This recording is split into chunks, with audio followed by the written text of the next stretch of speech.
So when we think about D&D into the future, one of the ways that we're thinking about it is what can we offer our fans that are the best versions of things that they've never seen before and things that they may have experienced but they want more of. And that's the thing that connects all of us, is that we all love D&D.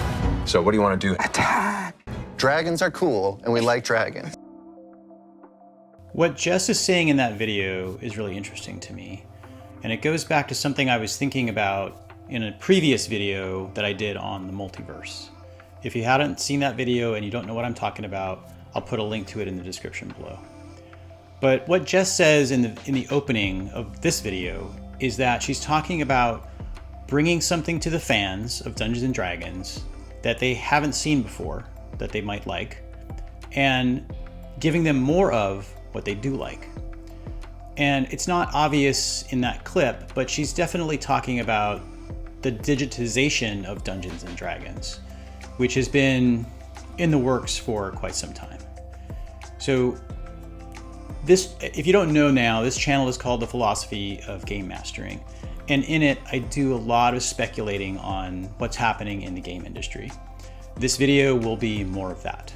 And I think it's interesting because the Dungeons and Dragons is 50 years old. 2024 is the 50th year that Dungeons and Dragons has been released to the public. Obviously, it being 2024, Wizards of the Coast is going to digitize Dungeons and Dragons. But that's not really all they're going to do. They're going to do a lot more, and I'll explain. In a comment that I left on one of my older videos, someone was basically telling me, yeah, Joe, Wizards of the Coast is moving Dungeons and Dragons to the digital world. I know that, and I don't necessarily accept it, but I do see that. What Wizards is trying to do, or Hasbro more globally, is to turn the Dungeons and Dragons franchise into something as huge as Apple Computer, or just Apple, and the Marvel MCU. And I'll explain this in a minute. And this isn't probably anything new. I'm sure other people have speculated about this. But if you look at the MCU and all the movies that they had released over the last 10 or so years, it's made billions of dollars for Disney. Billions. Apple is a $1 trillion company. It's where Hasbro wants to take their company. If you look at Hasbro's main competitor throughout the years, that was Mattel. Mattel stock is in the toilet. Mattel is hurting because they are a toy manufacturer, as was Hasbro. Hasbro's purchase of Wizards of the Coast was their way into, I'm not going to say the tech world because it's not a tech company yet. It's turning into one. Hasbro purchased Wizards of the Coast because it was making a lot of money off of Magic the Gathering and Dungeons and Dragons. Dungeons and Dragons is 50 years old, as I said, and Hasbro saw that as something that they wanted to get into. Now the folks at Wizards of the Coast and Hasbro are looking at Apple Computer, they're looking at Apple, they're looking at the Marvel Universe and what Disney has done.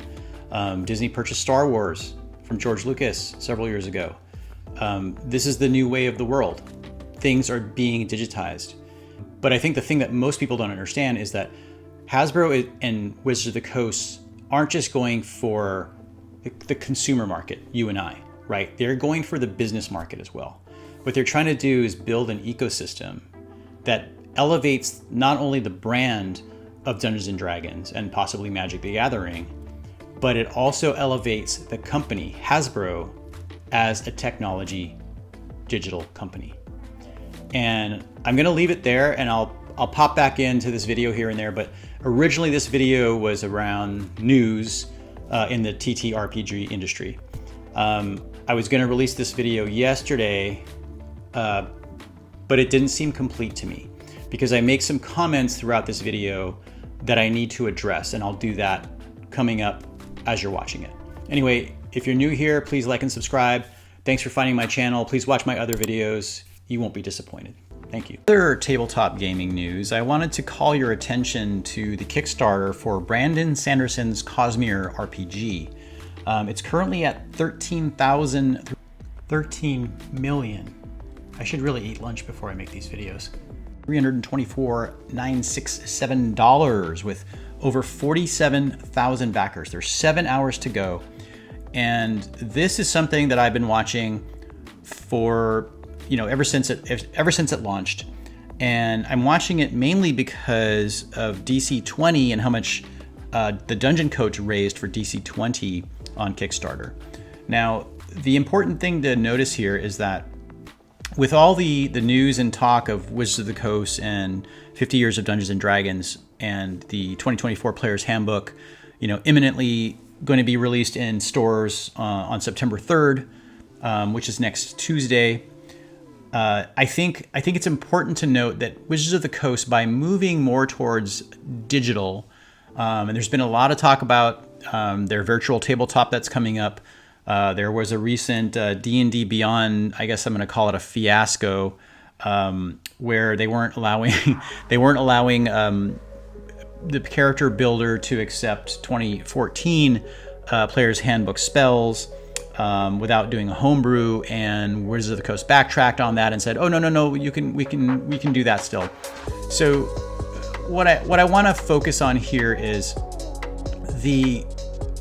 by Wizards of the Coast moving towards a more digitized version of Dungeons and Dragons through their virtual tabletop, through their microtransactions and monthly subscription, however they're going to finance their billions of dollars that they want to make and put into their coffers, they're basically creating more competition for themselves, right? They already have pretty solid competition when it comes to like this Kickstarter, Dungeon Coach's Kickstarter, Shadow Dark winning 3 Ennies earlier this month at Gen Con. It's incredible to see how tabletop role-playing games hasn't changed a whole lot and has changed a whole lot. And what Wizards of the Coast is really doing is, by creating a virtual tabletop and digitizing pretty much Dungeons and Dragons, they're creating more competition for themselves in the digital world. They're going to be competing with other game companies or other video game companies who are already doing an amazing job of basically collecting money through microtransactions. So Wizards of the Coast is stepping into what's called a new category. It's similar to when Apple decided they were going to make a phone.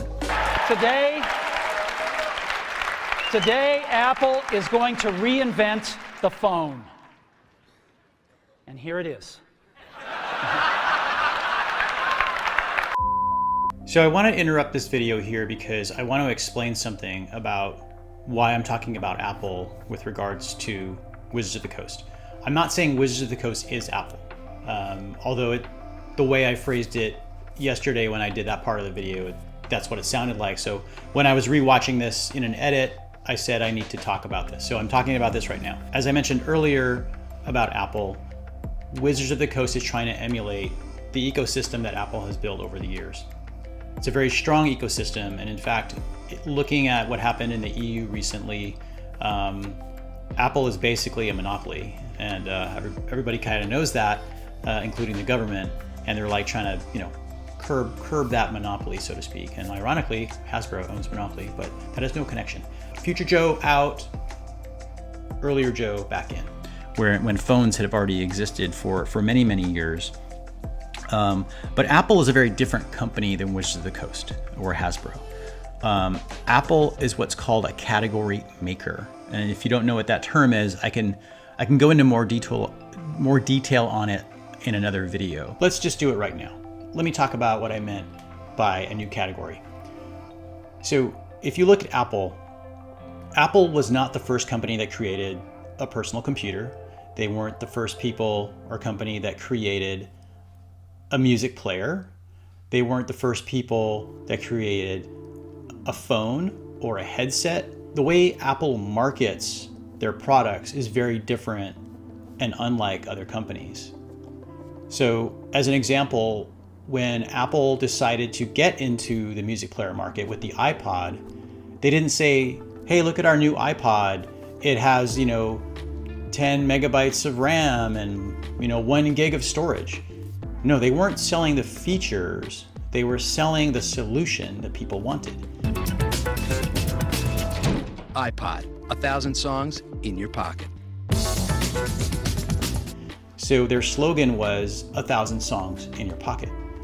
And what that line does to you is it creates a story, and it immerses you in that story. It's you imagining yourself walking around listening to basically all of your songs. You know, you're not at home or in your car with a cassette or a CD or a record player. You are literally on the go listening to your songs in your pocket. And that's what Apple does well. So I just wanted to say that.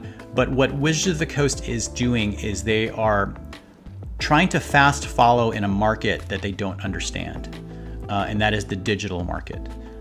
We've seen some failures in the past when they tried to move away from selling their Magic cards at game stores and were trying to sell, God, I don't remember what it was. They were trying to sell some really rare boxes of Magic boosters on their own website, and it basically caused a flurry of rabid fans who were angry because the site kept crashing and they weren't able to get their hands on a product that they should have got their hands on at their local game store.